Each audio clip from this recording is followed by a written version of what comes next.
Welcome to Learners Valley. Class 9 के साथ हमने पिछले सबक में प्रॉपर्टीज़ देखी थी, इक्वालिटीज़ और इनइक्वालिटीज़ की। उसमें मल्टीप्लिकेटिव प्रॉपर्टी देखी थी, एडिटिव प्रॉपर्टी देखी थी। इससे पहले हमने इस रिफ्लेक्सिव प्रॉपर्टी देखी थी। इससे पहले हमने सिमेट्रिक प्रॉपर्टी देखी थी और ट्रांजिटिव प्रॉपर्टी देखी थी। मैं ट्रांजिटिव प्रॉपर्टी को और रिफ्लेक्सिव प्रॉपर्टी को, इन तमाम प्रॉपर्टीज़ को इनइक्वालिटीज़ के लिए भी एक्सप्लेन कर देना चाहता हूँ कि इन प्रॉपर्टीज़ का इनइक्वालिटीज़ के साथ क्या रिलेशन है। ये रियल नंबर्स की प्रॉपर्टीज़ हैं। तो देखिए, रिफ्लेक्सिव प्रॉपर्टी मैं पहले बता चुका हूँ।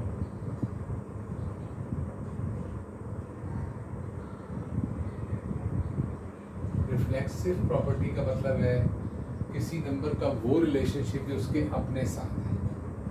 तो ये सिर्फ ए का रिलेशन ए के साथ है, तो वो ए के साथ जो रिलेशनशिप है वो सिर्फ एक ही हो सकता है, वो इक्वालिटी। रिफ्लेक्सिव प्रॉपर्टी सिर्फ ये है, equality.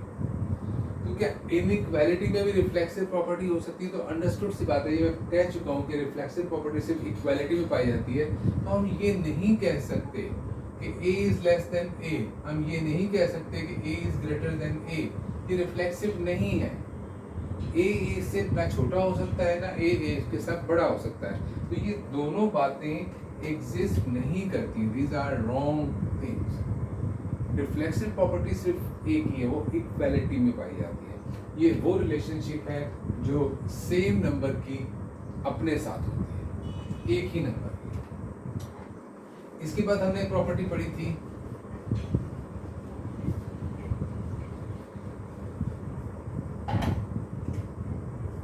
That was symmetric property.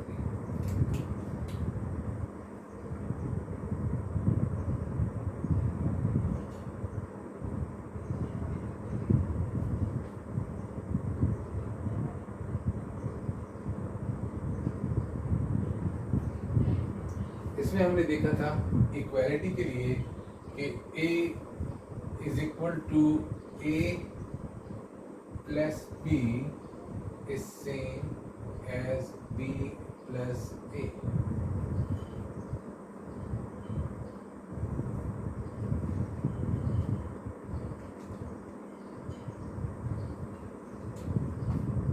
Sorry,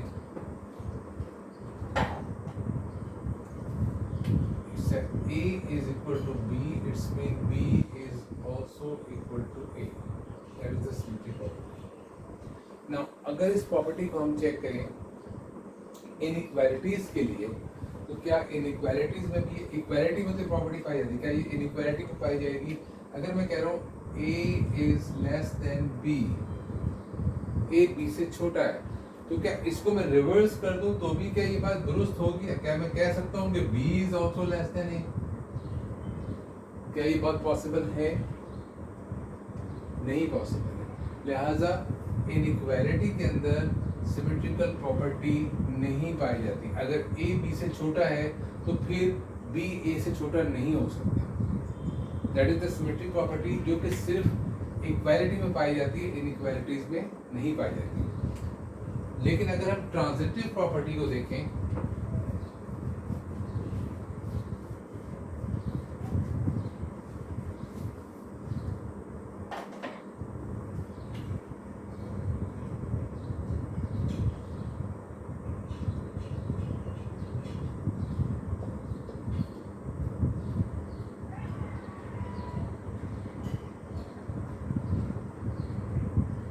वही कहती है कि a इक्वालिटी के लिए a is equal to b and b is equal to c। It implies that a is equal to c। ये इक्वालिटी की प्रॉपर्टी है, transitive property of equality. There are three numbers, a is equal to b और b c के equal है। इसका मतलब ये है कि a is equal to c। This is a transitive property. क्या ये ट्रांजिटिव प्रॉपर्टी इनइक्वालिटी में भी पाई जाती है? We need to see that. अगर मैं कहूं कि a is less than b and b is less than c, so can we say that A is also less than C? Yes, this is the transitive property of inequality. इसको समझने के लिए हम छोटी सी एग्जांपल ले लेते हैं. Suppose हम ये कहते हैं कि 3 is less than 5 और 5 is less than 8. इसका मतलब ये हुआ कि 3 5 से छोटा है और 5 8 से छोटा है. तो इसका मतलब अंडरस्टूड सी बात है कि 8 इसमें सबसे बड़ा नंबर है, लिहाजा 8 जो है वो 3 से भी बड़ा होगा. So we can say 3 is less than 8. ये है ट्रांजिटिव प्रॉपर्टी ऑफ इनइक्वालिटी. ये ग्रेटर देन के लिए भी इस्तेमाल हो सकती है. इनइक्वालिटी की हम बात कर रहे हैं तो यहाँ पे लेस देन के बजाय अगर ग्रेटर देन का साइन लगाया जाए तो ये भी ऐसे ही वैलिड होगी. या इनइक्वालिटी के 4 साइन हमने देखे थे, उनमें से कोई भी साइन यहाँ आ जाए तो ये फिर भी वैलिड रहेगी. अगर कहा जाए A is greater than B and B is greater than C, इसका मतलब हुआ A is greater than C. This is the transitive property of inequality.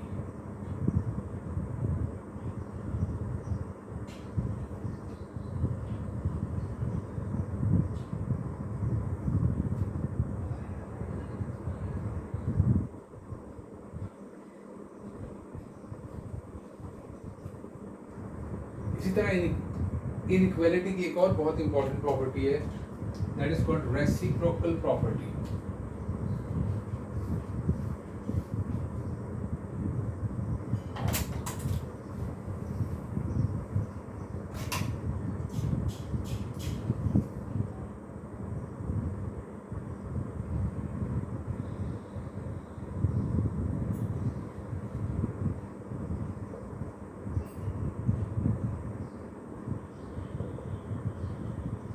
इसको हम दोनों में स्टडी कर लेते हैं, इक्वेशंस इक्वालिटीज के अंदर भी और इनइक्वालिटीज के अंदर. सबसे पहले हम इसको देखते हैं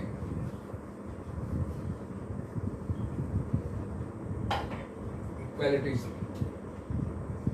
अगर दो नंबर हैं, suppose A is equal to B. Reciprocal हम जानते हैं रेसिप्रोकल क्या चीज होती है. रेसिप्रोकल होता है मल्टीप्लिकेटिव इनवर्स.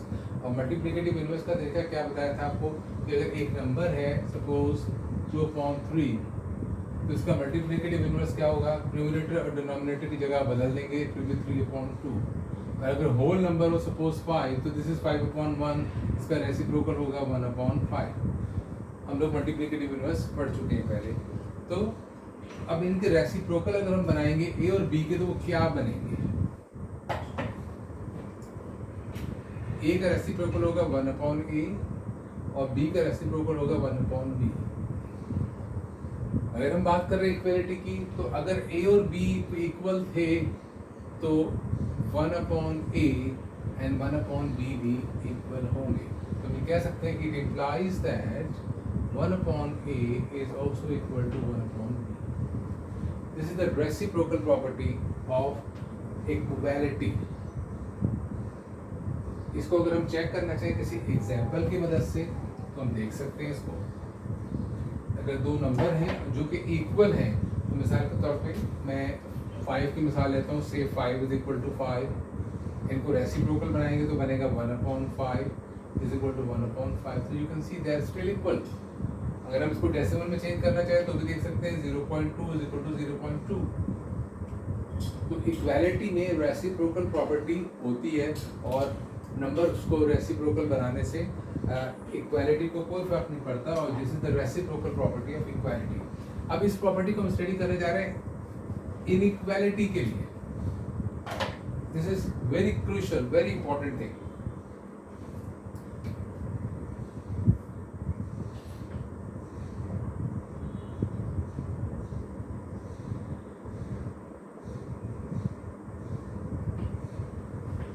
दो नंबर्स हैं, मैं लेट्स A एंड B की बात कर रहा हूँ. A is less than B. A B से छोटा नंबर है. अब इसमें हम रेसिप्रोकल प्रॉपर्टी अप्लाई करते हैं तो इसके रेसिप्रोकल्स क्या बनेंगे. A का बन जाएगा 1/A और B का बन जाएगा 1/B.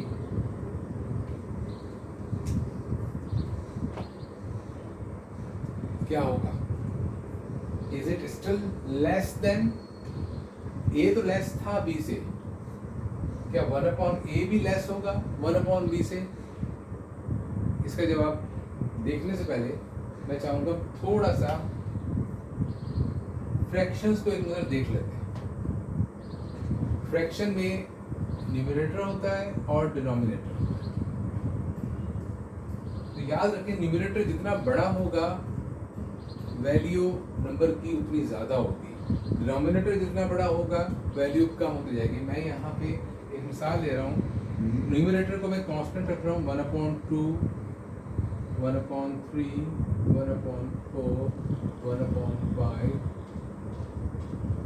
ये सारे के सारे रेसिप्रोकल्स हैं। अब देखिए यहाँ पे न्यूमरेटर तो एक ही है, सेम नंबर है, कांस्टेंट है, डिनोमिनेटर बढ़ता जा रहा है। डिनोमिनेटर के बढ़ने से नंबर की वैल्यू कम हो रही है या ज़्यादा हो रही है? इसको असेस करने के लिए मैं इसको आसानी के लिए इसको डेसिमल में चेंज करता हूँ। देखिए 1/2 जो है दैट्स 0.5, 1/3 जो है दैट इज 0.33, 1/4 इज 0.25, 1/5 इज 0.2। तो क्या नजर आ रहा है आपको? जैसे जैसे डिनोमिनेटर बड़ा होता जाएगा वैल्यू उसी हिसाब से कम होती जाएगी। इस सिचुएशन को जरा एनालाइज करके देखिए कि a और b, a छोटा है, अगर हम इसको रेसिप्रोकेट करेंगे तो ये वैल्यू बड़ी होगी या ये वैल्यू बड़ी होगी? a तो छोटा है, b बड़ा है, लेकिन जब हम रेसिप्रोकल में लेके जाएंगे तो ये बात उलट हो जाएगी। क्योंकि ये नंबर बड़ा है तो रेसिप्रोकल की वैल्यू कम होगी, और ये चूंकि नंबर छोटा है डिनोमिनेटर में तो ओवरऑल इस रेसिप्रोकल की वैल्यू ज़्यादा होगी। तो क्या होगा, जब भी हम इनइक्वालिटी को रेसिप्रोकेट करेंगे तो फिर ये जो इनइक्वालिटी का साइन है ये रिवर्स हो जाएगा, उलट जाएगा। ये बिल्कुल इसी तरह जैसे नेगेटिव नंबर से मल्टीप्लाई और डिवाइड करने को उलट जाता है, रेसिप्रोकल प्रॉपर्टी में भी उलट जाएगा। एग्जाम्पल ले लेते हैं कि सपोज कि ये नंबर है 2 that is less than 5। हम रेसिप्रोकल करते हैं इसको तो ये क्या बन जाएगा? ये बन जाएगा 1/2 और ये बन जाएगा 1/5। अब आप बताइए 1/2 बड़ा नंबर है या 1/5 बड़ा नंबर है?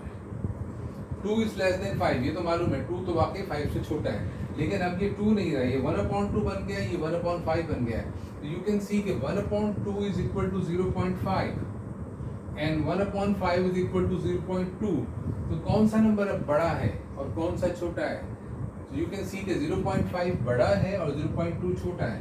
तो दिस इज इक्वल टू 0.5, तो ये रिवर्स हो जाएगा, लेस देन का साइन ग्रेटर देन में चेंज हो जाएगा, it will become 1/2 is greater than 1/5। तो this is the reciprocal property, और रेसिप्रोकेट प्रॉपर्टी भी कहते हैं। इसका मतलब ये कि अगर हम नंबर्स को रेसिप्रोकल बना दें तो इक्वालिटी तो एग्जिस्ट करती है, लेकिन इनइक्वालिटी में ये प्रॉपर्टी इस सूरत में एग्जिस्ट करती है कि इनइक्वालिटी का साइन रिवर्स हो जाता है। अगर लेस देन है तो ग्रेटर हो जाएगा, ग्रेटर हो तो लेस हो जाएगा। इसमें अगर इक्वालिटी का साइन लगा भी हो तो किसी को फर्क नहीं पड़ता है, लेस देन ग्रेटर देन बन जाएगा, ग्रेटर देन लेस देन हो जाएगा। This is the reciprocal property. मैं क्विकली कुछ एग्जांपल्स आपके इसमें किताब में से सॉल्व कर रहा हूँ। सिंटैक्स बुक बोर्ड की क्लास 9 की किताब है, एक्सरसाइज 1.2 है। मैं चंद एग्जांपल सॉल्व करके इस एक्सरसाइज को खत्म कर रहा हूँ, आप लोग खुद से करने की कोशिश करेंगे।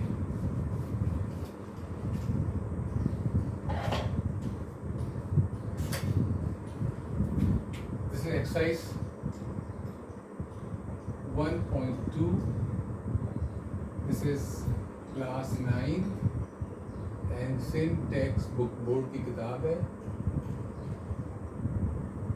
नाउ इसमें हमने question number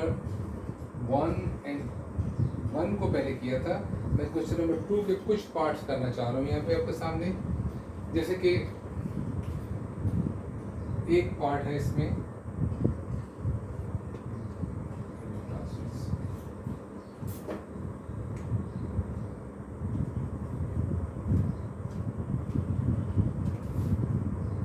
that is say 7/10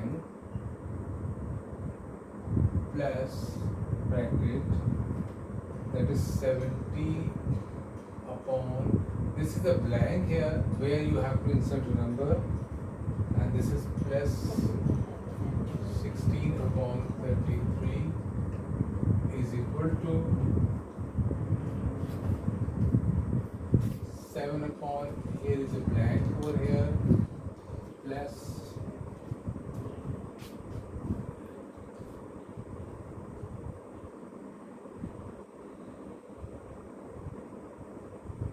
dash over 10 here and here plus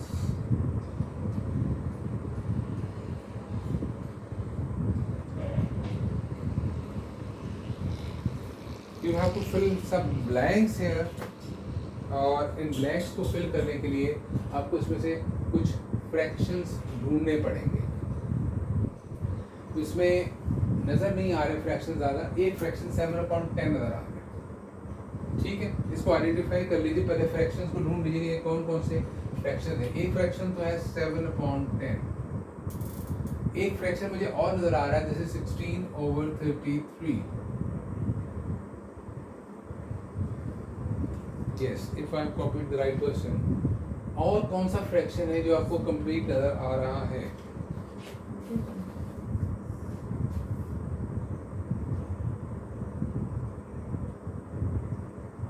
Yes, I'm correct. दो फ्रैक्शन तो नजर आ रहे हैं। Anyhow, आप अगर शक्ल को गौर से देखें तो इसमें क्या हो रहा है कि एडिशन हो रहा है, तीन फ्रैक्शंस हैं। इस जगह पे दो फ्रैक्शंस को पहले ऐड किया जा रहा है और वहाँ पे किसी दूसरे फ्रैक्शंस को पहले ऐड किया जा रहा है। अब वो कौन से फ्रैक्शंस हैं उसको हम देखते हैं, और एक फ्रैक्शन बाद में ऐड होगा। इसका मतलब एडिशन की तरतीब को बदला जा रहा है। एक इस जगह पे जिस जो एडिशन का काम पहले कर रहे हैं, यहाँ पे कोई दूसरा काम एडिशन पहले हो रहा है, दूसरे नंबर्स को ऐड किया जा रहा है पहले। तो अगर हम गौर से देखें, दिस इज 7/10, दिस 16/33, यहाँ पे 70/10। तो यहाँ पे आप देखिए पहले 7/10 एक नंबर है, तो यहाँ पे अपॉन 10 है, तो हम क्या कह सकते हैं कि इज इट 7/10? यहाँ 7 दिया हुआ है, सो दिस इज 7/10। अभी 70 अपॉन क्या है? I don't know. 16/33 ये आ गया 16/33। अब ये है, यहाँ 70 है और वहाँ 10 है, तो हम लिख सकते हैं कि यहाँ पर 10 आ जाएगा और यहाँ पर 70 आ जाएगा। तो देखिए दोनों साइड पर सेम फ्रैक्शंस आ चुके हैं, और वो सेम फ्रैक्शन कौन से हैं? ये 7/10 है, 16/33 है और 70/10 है।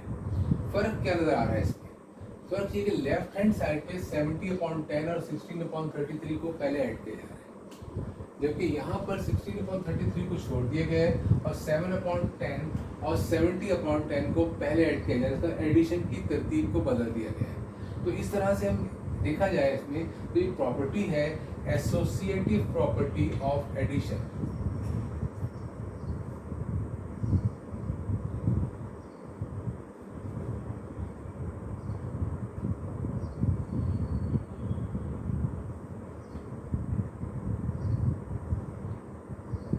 इसमें आपको ऐसे नंबर्स फिल करने हैं जो कि इस प्रॉपर्टी को क्लियर कर दें। Okay, that was the second part. Actually question number 2 का सेकंड पार्ट था जो मैंने किया है अभी। Question number 2 second part. First part को आपको देखिएगा, आप इसको आसानी से पहचान लेंगे। That is a commutative property of addition. लेकिन उसके बाद जो दो सवाल हैं, थर्ड एंड फोर्थ, इन दोनों को भी गौर से देखिए। ये बहुत आसान है, लेकिन आई डोंट नो कि बच्चों को इसमें क्यों मुश्किल पेश आती है। मेरे हाथ में जो किताब है उसमें बच्चे ने इसका जवाब गलत लिखा है। Let's see that. It is says एक फ्रैक्शन है, दिस इज पार्ट नंबर 4 है जो मैं कर रहा हूँ इस पर। That is 59/95 multiplied by 95/59, that's equal to what? दो नंबर्स मल्टीप्लाई हो रहे हैं, इसका कुछ आंसर आ रहा है। सिंपल सी बात है, दो नंबर मल्टीप्लाई होंगे, कुछ ना कुछ तो आंसर आना ही है। लेकिन आप इन नंबर्स को जरा गौर से देखिए, ये नंबर्स हैं क्या? इन दोनों नंबर्स के अंदर सेम नंबर्स यूज हो रहे हैं, 59, 95, 59, 95। लेकिन क्या है कि इन दोनों नंबर्स में न्यूमरेटर और डिनोमिनेटर की जगह रिप्लेस हुई है। इसका मतलब ये एक दूसरे के रेसिप्रोकल हैं या एक दूसरे के मल्टीप्लिकेटिव इनवर्स हैं। तो जब भी मल्टीप्लिकेटिव इनवर्स को आप मल्टीप्लाई करते हैं तो आंसर क्या आता है? 1 आता है। अब अगर इसमें ब्रैकेट ना लगाया जाए तो भी कोई फर्क नहीं पड़ेगा। अगर मैं इसको इस तरह लिख देता हूँ 59/95 मल्टीप्लाइड बाई 95/59, तो इससे कोई फर्क नहीं पड़ेगा, that is still equal to 1। अगर मैं इसको रिवर्स का ऑर्डर चेंज कर दूं, 95/59 को पहले लिख दूं और 59/95 को बाद में लिख दूं, तो इससे भी कोई फर्क नहीं पड़ेगा, ये it will still remain 1, because ये रेसिप्रोकल है। रेसिप्रोकल ये मल्टीप्लिकेटिव इनवर्स को जब भी मल्टीप्लाई करेंगे तो आंसर 1 आएगा।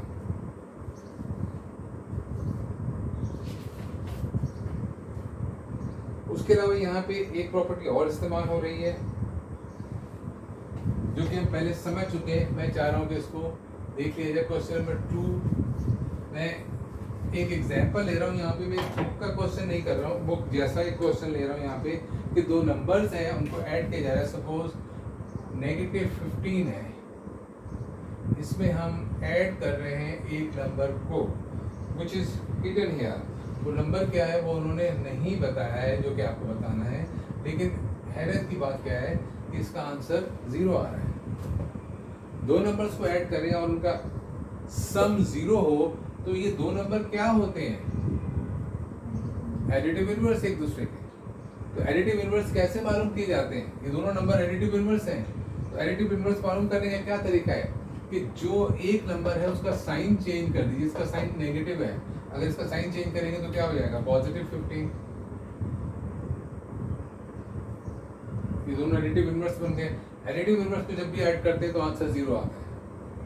So that was very simple. ऐसे ही सवाल दिए हुए किताब के अंदर जो आप लोगों को करने हैं। उसके बाद में नंबर 6 जो है, अगर इसको भी आप गौर करें तो ये बिल्कुल पार्ट 2 की तरह है, लेकिन इसके अंदर मल्टीप्लिकेशन और एडिशन दोनों आ रहे हैं। देखिए मैं आपको उसको करके दिखा देता हूँ इस एग्जाम्पल को। That is the 6th part.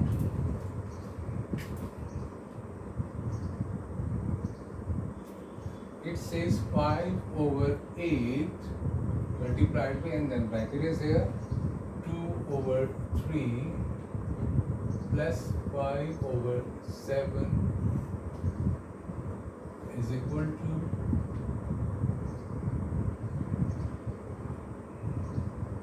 they have not given numerator and denominator of this fraction, and it says multiplied by 2/3. It should be plus here. I have a, and it is 5/8 multiplied by, there is a fraction जिसका numerator denominator उन्होंने छुपा दिया। Good, that is good. क्या आप property को पहचान सकते हैं ये कौन सी प्रॉपर्टी है? अगर आप प्रॉपर्टी को पहचान लेते तो फिर तो कोई मुश्किल काम नहीं है। ये मल्टीप्लाई हो रहा है और ब्रैकेट में एडिशन है। देखिए उसके बाद में ये दोनों नंबर मल्टीप्लाई हो रहे हैं और रिजल्ट ऐड हो रहा है। तो इसको अगर हम समझें तो ये कौन सी प्रॉपर्टी है, देखिएगा ज़रा सा कि अगर एक नंबर है a, इसको मल्टीप्लाई करते हैं b + c से तो क्या होगा? और हम इसको ऐड नहीं कर सकते पहले, तो हमें क्या करना होगा? इसको इससे भी मल्टीप्लाई करना होगा, इसको पूरे ब्रैकेट से मल्टीप्लाई करना है और इसको फिर हम इससे भी मल्टीप्लाई करेंगे तो आंसर क्या आएगा? a multiplied by b, then a multiplied by c, and this is plus। ये प्लस का साइन बीच में आएगा। और इस प्रॉपर्टी का नाम क्या है? This is distributive property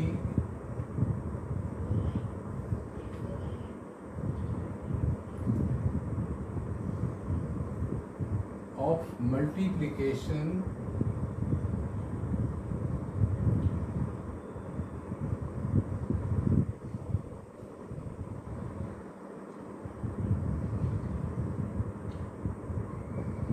over addition. ये मल्टीप्लाई डिस्ट्रीब्यूट हो रहा है एडिशन के ऊपर, और दोनों नंबर जो ऐड हो रहे थे वो उन दोनों से अलहदा अलहदा मल्टीप्लाई हो गया है। तो यहाँ भी देखिए यही सिचुएशन है। सपोज करें कि ये नंबर है ए, ये ए है, ये नंबर है बी और ये नंबर है सी। जब आप इसको मल्टीप्लाई करेंगे ए को, तो ए पहले बी से मल्टीप्लाई होगा, तो ये एक्चुअली क्या हो गया, ए मल्टीप्लाइड बाय बी।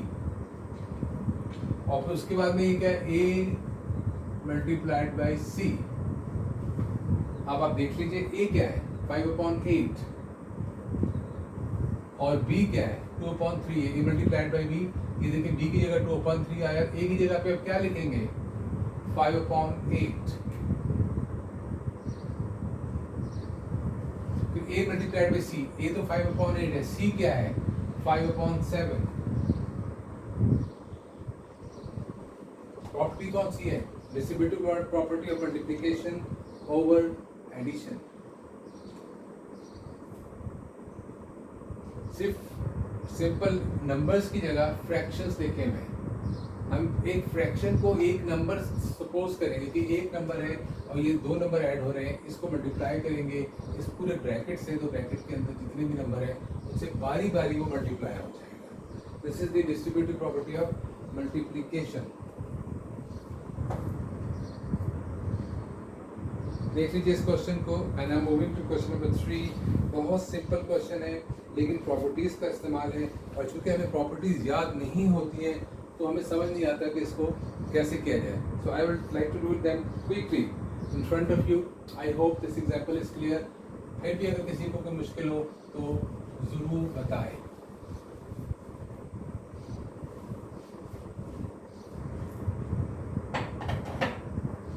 ओके,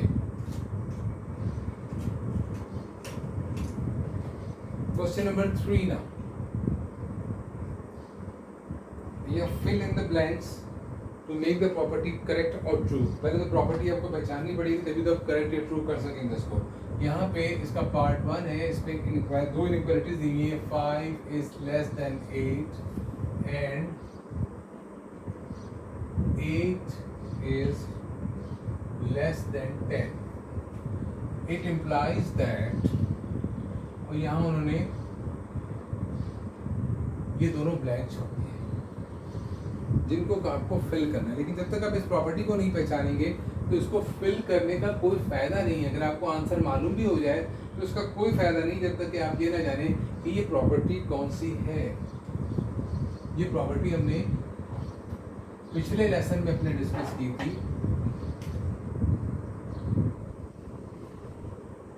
दो नंबर है, इनमें रिलेशन है इनइक्वालिटी की, लेस देन की, और इनमें से दूसरा नंबर है उसकी प्रॉपर्टी से रिलेशनशिप दी गई तीसरे नंबर के साथ, वो भी लेस देन है। तो हम देख सकते हैं कि 5 8 से छोटा है और 8 10 से छोटा है।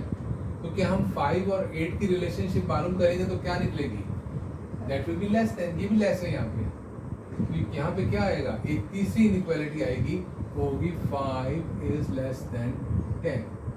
इस प्रॉपर्टी का नाम क्या है, मुझे आंसर निकालने में दिलचस्पी नहीं है। आपको जब तक मालूम ना हो कि आंसर कैसे आया, कहाँ से आया, आपने कुछ नहीं सीखा। आंसर लाना सीखना नहीं है। तो ये प्रॉपर्टी आज हमने कुछ एक लेसन पहले ही पिछले लेसन में पढ़ी थी। This is the transitive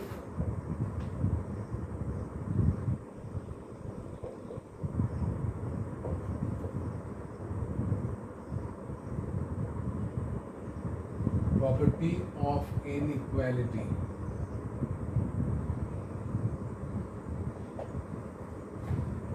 I am looking at part 2 of this same question. It says, अब ये प्रॉपर्टी सेम है, मैं इसको नहीं करना चाह रहा। It says, लेकिन इसको लिखने का तरीका उन्होंने रिवर्स कर दिया। ये सेम प्रॉब्लम को रिवर्स कर दिया उन्होंने पार्ट 2 में। यही बात लिखी हुई है कि इसको इधर ले आया उन्होंने। यहाँ 8 is less than 10 लिखा है, उन्होंने क्या कर दिया, 10 is greater than 8। और ये है 5 is less than 8, इसको उन्होंने कर दिया 8 is greater than 5। तो ये एक ही बात है, ये दोनों सेम बातें हैं, सिर्फ लिखने का अंदाज बदल गया, तरतीब बदल गई है। इसके बाद वो पूछ कर रहे हैं आपसे, यहाँ उन्होंने फिर लेस देन का निशान लगा दिया है। देखिए जरा कंफ्यूजन, हमने तो ये देखा था कि दोनों तरफ सेम निशान होता है, तो अब आप देखिए ये इससे लेस है। सबसे छोटा नंबर कौन सा है इसमें, तो हमें मालूम है, देखिए इसमें 3 नंबर है। सबसे बड़ा नंबर 10 है, फिर 8 है, फिर 5 है। सबसे बड़ा नंबर 10 है, 10 से 8 छोटा है। उसके बाद सब मिडिल नंबर 8 जो है वो सबसे छोटे वाले से बड़ा है, या सबसे छोटा नंबर मिडिल वाले से भी छोटा है। तो अब यहाँ जो रिलेशनशिप आपको देनी है कि इसमें सबसे छोटा नंबर कौन सा है और वो किससे छोटा होगा। सबसे छोटा नंबर इसमें 5 है जो यहाँ था, n वो किससे छोटा है 10 से, क्योंकि 5 इज लेस देन 8 तो हमें मालूम है, 8 इज लेस देन 10 हमें ये भी मालूम है। तो कौन सी रिलेशनशिप मिसिंग है, 5 इज लेस देन 10, ये वाली की सेम रिलेशनशिप है। जरा गौर कीजिएगा, सेम प्रॉपर्टी है, सिर्फ क्वेश्चन को लिखने का तरीका बदल दिया है। इस रिलेशनशिप को उल्टा करके 8 इज ग्रेटर देन 5 कर दिया, इसको उल्टा कर दिया, इसको 10 इज ग्रेटर देन 8 कर दिया।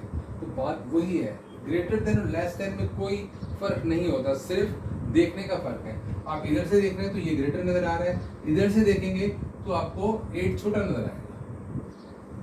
तो इसके 1 और 2 को उन्होंने बहुत अच्छा क्वेश्चन दिया है, इसमें कोई तब्दीली नहीं की, सिर्फ उन्होंने उनकी जगह बदली है, तरतीब बदली है और क्वेश्चन को तब्दील कर दिया है। Okay, I am looking at part 3 quickly. Part 3 says 3 is less than 6, सबको मालूम है, कोई अनोखी बात नहीं है। उसके बाद वो कहता है कि it implies that 3 plus 9, inequality की साइड पर 9 और ऐड हो गया है और लेस देन का साइन बरकरार है और 2 नंबर्स हैं यहाँ पर, तो वो कौन से नंबर होंगे, ये प्रॉपर्टी कौन सी है। सिंपल सी बात है कि इनइक्वालिटी है, इस साइड पे मैंने 9 को ऐड किया है और 9 को ऐड किया है इधर इस साइड पे 3, इस साइड पे क्या करूंगा कि इनइक्वालिटी रिटेन हो जाए, इनइक्वालिटी रहे, लेस देन का साइन कायम रहे, जैसे कि यहाँ पे कायम है। ये 2 अलग अलग स्टेटमेंट्स हैं। तो क्या हो रहा है, इस साइड पे मैंने 9 ऐड किया है तो मुझे इस साइड पे भी 9 ऐड करना पड़ेगा, और ये कौन सी प्रॉपर्टी है, this is the additive property.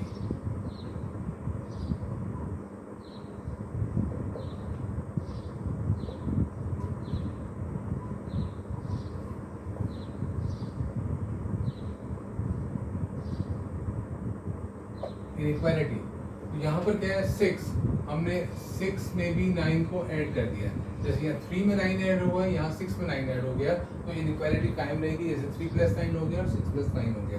Actual ये प्रॉपर्टी कौन सी है, this is the additive property of inequality. Same way अगला सवाल है, 4 इज लेस देन 6 और एक साइड पर 8 ऐड हो गया तो यकीनन दूसरे साइड पर भी 8 ऐड हो जाएगा। तो ये 8 इज ग्रेटर देन 6, एक साइड पर 6 ऐड हुआ है, दूसरी साइड पर भी 6 ऐड हो जाएगा, ये सेम प्रॉपर्टी है। तो अब आप लोग उसको कर सकते हैं। मैं क्वेश्चन नंबर 4 की तरफ जा रहा हूँ क्विकली। क्वेश्चन नंबर 4 भी इसी तरह है, which are the following, fill the following blanks with properties को यूज करते हुए आपने ब्लैंक्स को फिल करना है। ये बिल्कुल ऐसे ही सवाल हैं जैसे कि 3 में थे।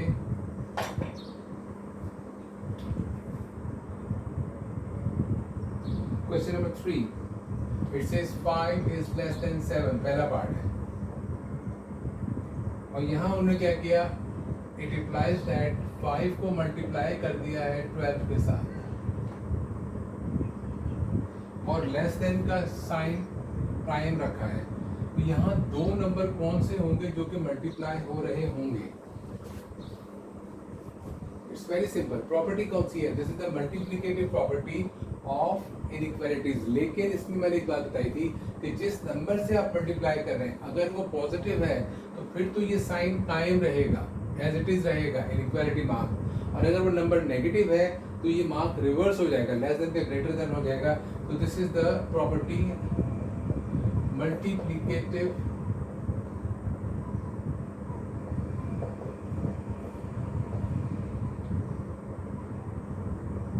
Property of inequality.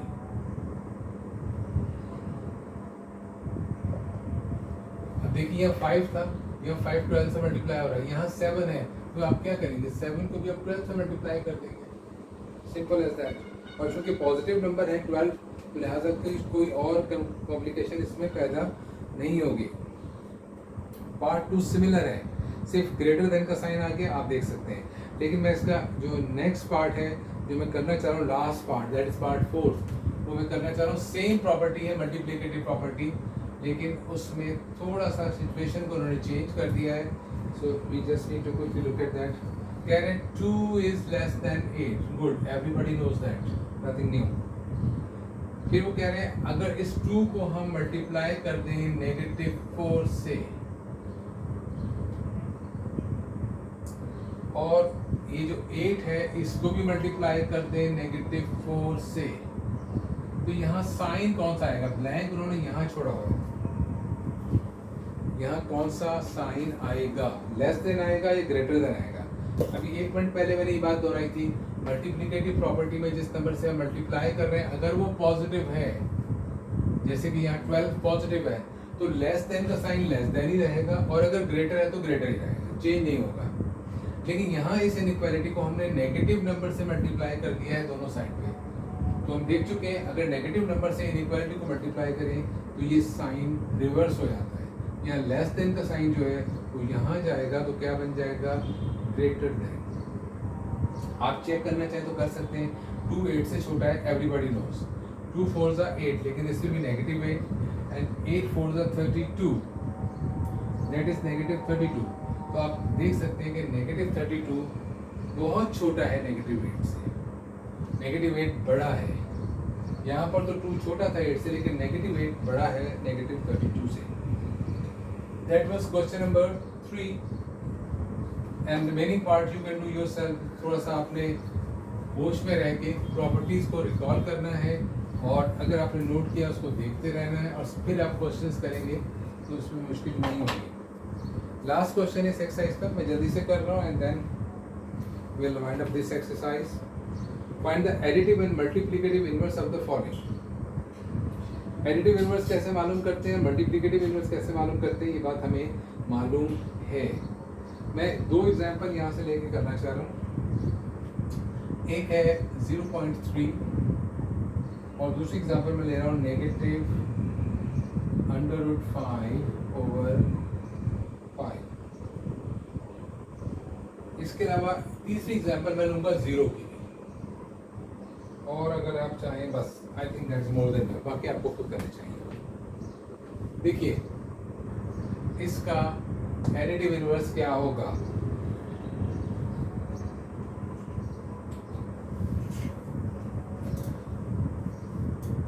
इसका एडिटिव इनवर्स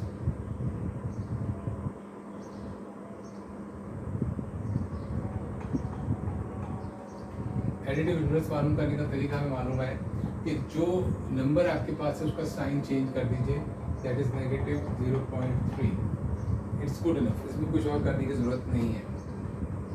सवाल ये आता है कि इसका मल्टीप्लिकेटिव इनवर्स क्या होगा, जिसको कि हम रेसिप्रोकल भी कह सकते हैं।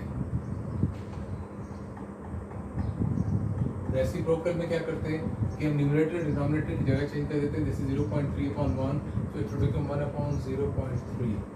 ये फ्रैक्शन इस तरह लिखा नहीं जाता है, फ्रैक्शन के अंदर हम डिनोमिनेटर में डेसिमल नहीं देते, इट मस्ट बी इंटीजर। तो हम क्या करेंगे, न्यूमरेटर और डिनोमिनेटर दोनों को 10 से, और भी कई तरीके हो सकते हैं, मैं मेरे ध्यान में इस वक्त आ रहा है, मैं इस तरह कर रहा हूँ ताकि ये डेसिमल खत्म हो जाए। तो इट विल बिकम 10/30 और 0 को 0 से काट देंगे, दैट इज 10/3, और इसको मिक्स फ्रैक्शन में चेंज करेंगे तो इट विल बी 3 3 9 3 होल 1/3। सो लेकिन रेसिप्रोकल को मिक्स फ्रैक्शन में ना लिखा जाए तो बेहतर है। आई विल एडवाइस कि रेसिप्रोकल को फ्रैक्शन प्रॉपर या इम्प्रॉपर फ्रैक्शन की फॉर्म में छोड़ दीजिए। इसको देखिए, इसका एडिटिव इनवर्स क्या होगा, तो इसका एडिटिव इनवर्स होगा सिंपली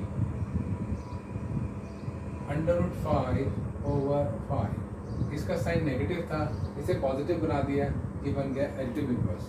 अब इसका मल्टीप्लिकेटिव इनवर्स क्या होगा, तो उसके लिए इसका जो न्यूमरेटर और डिनोमिनेटर है उसकी जगह बदल देंगे, लेकिन उसका साइन वही रहेगा 5/√5। This is the additive inverse, this is the multiplicative inverse. अब जीरो का एडिटिव इनवर्स क्या होगा? तो जीरो का साइन क्या होता है? जीरो का साइन कुछ भी नहीं होता, ना ये नेगेटिव होता है ना पॉजिटिव होता है। अगर हम इसका साइन चेंज करना चाहें तो भी नहीं होगा, जीरो का एडिटिव इनवर्स जीरो ही होगा। लेकिन जीरो का मल्टीप्लिकेटिव इनवर्स काफी खौफनाक हो सकता है। देखिएगा, जीरो का जो रेसिप्रोकल होगा वो होगा 1/0। ये बात हमने पढ़ी थी कि कोई भी फ्रैक्शन उसका डिनोमिनेटर जीरो नहीं होना चाहिए। रैशनल नंबर में भी हमने पढ़ा था कि डिनोमिनेटर जीरो नहीं होना चाहिए। न्यूमरेटर जीरो हो सकता है, डिनोमिनेटर नहीं। तो ये जो नंबर है 1/0 ये मैथ्स में एग्जिस्ट नहीं करता, this is not the part of real number. तो इसको हम कहते हैं ये अनडिफाइंड है। तो हम क्या लिखेंगे? Reciprocal of zero is undefined.